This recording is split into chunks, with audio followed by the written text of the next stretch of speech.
fellow Cortanas, and welcome back to the channel. I'm Copivian, and today is my continuance of my Supertober Supernatural 20th Anniversary celebration. And today I am going to review Supernatural Seasons 9 through 11, otherwise known as, well, I call them anyway, The Tale of the Mark.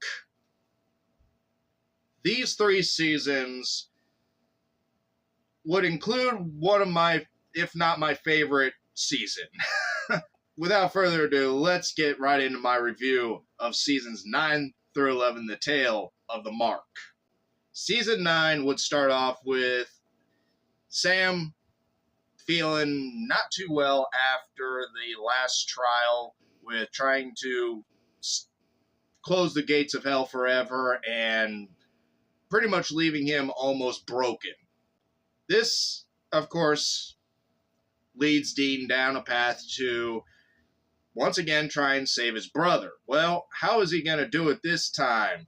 All the angels have fallen, and Cass is nowhere to be seen and isn't appearing. Well, turns out that Cass, after Season 8's season finale, pretty much doesn't have his grace no more, and he can't just zap anywhere.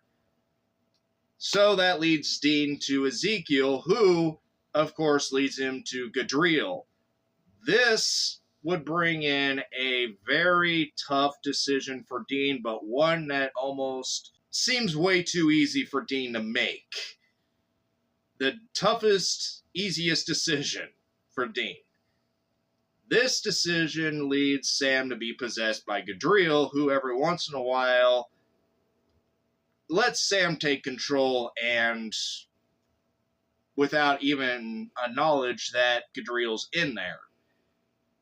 This season would bring in a lot of different areas for Sam and Dean. Dean, with pretty much what would be looked at by Sam as the ultimate betrayal, and Dean knowing that he was doing it in the best of interest of his brother, but Sam trying to come to terms with what he feels is, like I said, the ultimate betrayal of Dean. He made a decision that greatly affected Sam, and of course, the prophet Kevin would get in the way of Gadriel and would be ganked by Gadriel. Sadly, it wouldn't be the last time we ever see Kevin, but it would be a big mark on Sam and Dean's relationship, and especially Dean trying to deal with it. This leads Dean down a very dangerous road, because now they have to deal with Metatron, who is trying to play God, and is trying to be looked at as God. So this leads Dean to work with Crowley to try and get the Mark of Cain, who they come across sitting alone in a house, which I believe we've seen actually before in Season 3. Season 9 would just... As a fan, you just sat back and went, no, Dean, not this again. You're not making this decision again. I mean, you already know what this kind of decision does to not only your relationship with Sam, but Sam, how he looks at you. And because we saw it back in Season 2 and Season 3, what that kind of decision is, and as well as the decisions that Sam made in Season 4 and 5. Some of the toughest times watching this show are when these two are making the decisions to try and look out for each other, but they're the tough decisions and they know what the road leads to, and this is just one of those roads. Unfortunately, they don't know the full extent because nobody has ever come across the Mark of Cain before. They've never even seen the Mark of Cain. And Dean, of course, gets the Mark of Cain after his visit with Cain and trying to convince Cain to try and give him the mark. Well, when Cain finally decides to, you see just a little bit of the power that Cain possesses when he eliminates a whole house of demons. And then it comes to the season finale after Dean gets the first blade from a Men of Letters, clearly showing that the Men of Letters is not as trustworthy as they seem to be through our visit with Henry Winchester. And in this case, when Dean gets a hold of the first blade and he starts to feel the effects of the Mark of Cain, and then we go into the season finale, it breaks down Monkey Butt Ugly big time. Dean goes off the rails hard and fast in his want to kill Metatron, and instead of killing Metatron, probably gets the worst beating we've ever seen Dean get. And that's considering the fact we've already seen him get tore apart by a hellhound. Metatron kills Dean, we think. Of course, they do eventually capture Metatron and take him back up to heaven, but the big problem here is now Dean. Season 9 would end on Dean with opening his eyes with Crowley saying, "Now wake up," and we see the black demon eyes. Now we go to Season 10.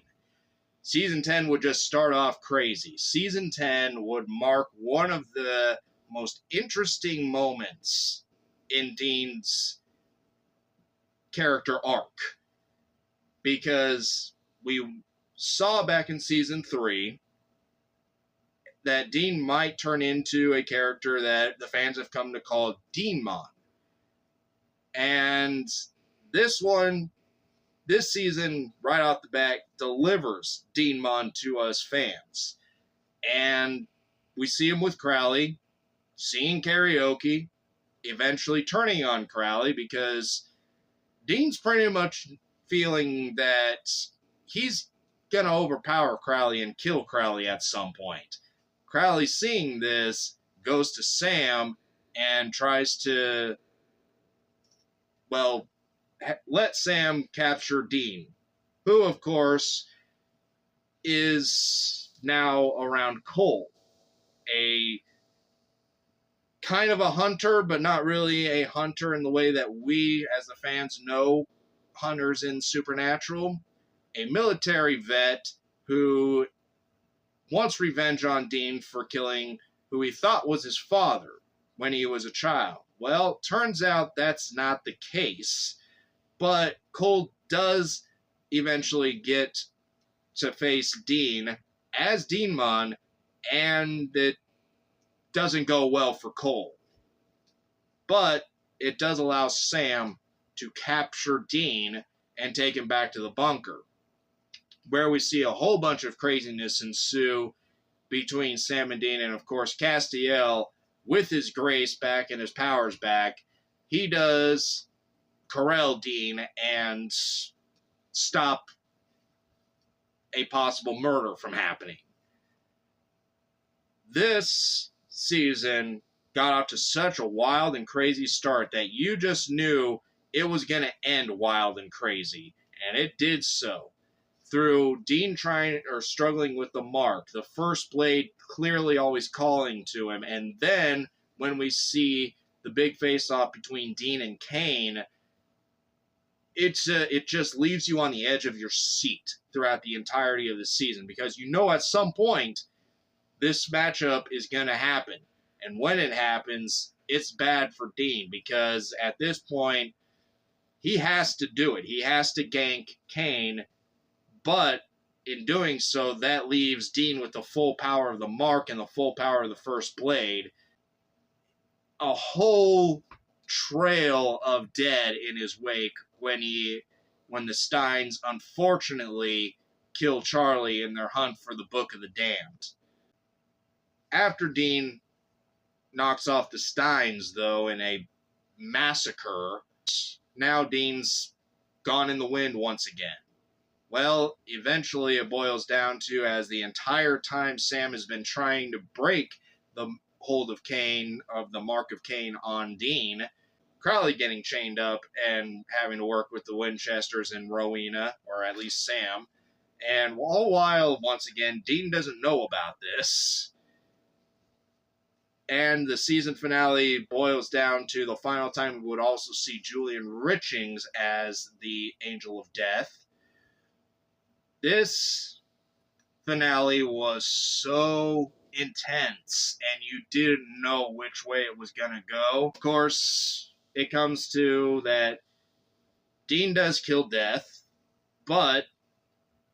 and with the Mark also getting zapped off of his arm by a bolt of electricity from the spell Rowena has cast to get the Mark of Cain off of Dean's arm, Castiel gets turned into a beast and goes after Crowley, so we believe at the end of this season that Crowley might be gone. And then, as if that's not crazy enough, we get the introduction of the Darkness.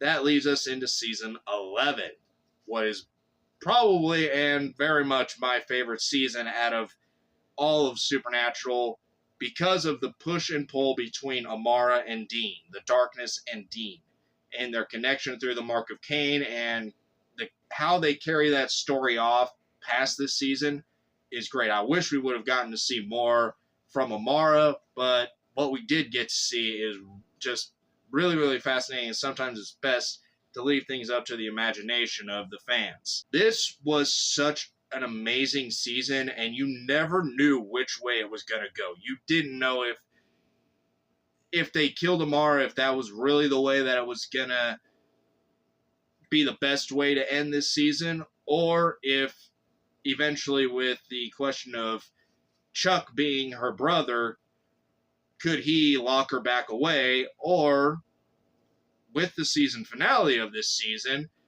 Dean turning himself into a literal soul bomb and wanting to offer that way. Of course, the season finale would end in what I've continuously stated as one of the coolest visuals ever, with the light and the dark serpentining off into the universe, God and Amara, Chuck and Amara going off into the universe to reconnect with each other. Such an amazing visual, and to see Mary back at the end of this season was just icing on the cake for this season. And you still don't know whether or not Dean is still somewhat affected by the Mark, because clearly he can't hurt Amara. There is too much of there is a romantic connection there that is more too deep into the soul for Dean and Amara. And just the actress that played Amara, good God, she did such an amazing job playing that character. And to see how this starts off in kind of a Croatoan-like situation with an entire town being infected by the darkness, and it just throws Sam and Dean straight into the chaos and doesn't waste any time. And of course, this season would, for me, be where the tale of the Mark would end, and where after this season would focus more on the birth of the Nephilim. But all in all, these 3 seasons, season 9 through 11, in my book, were some of the best seasons to tell a 3-part story. It's probably my favorite story because it's so interesting with the Mark of Cain and what it's doing to Dean and the effect it's having on him, and Amara coming into the fold, and Sam trying to figure out how to help Dean and how to stop this effect. And it's Castiel, Crowley, everybody coming into the fold in the story, Rowena, Charlie. It's just such a lot of heartbreaking moments would occur. A lot of very, very rage-filled moments for the brothers would occur. And all in all, it just tells this amazing spiraling story that by the time it ends in season 11, you are pretty much left with what could possibly be next for this show. I'm going to leave this review of seasons 9 through 11, The Tale of Mark, here. I thank you all so much for watching. If you liked it, sum it up a thumb and hit that like button. Go ahead and subscribe. It'd be really cool of you. And if you want to leave a comment on your opinions of seasons 9 through 11, go ahead, leave them down below. I always love hearing from you guys. And always remember to imagine your dream, create your happiness, and live your life on the edge. And I will see you in that next episode. See ya.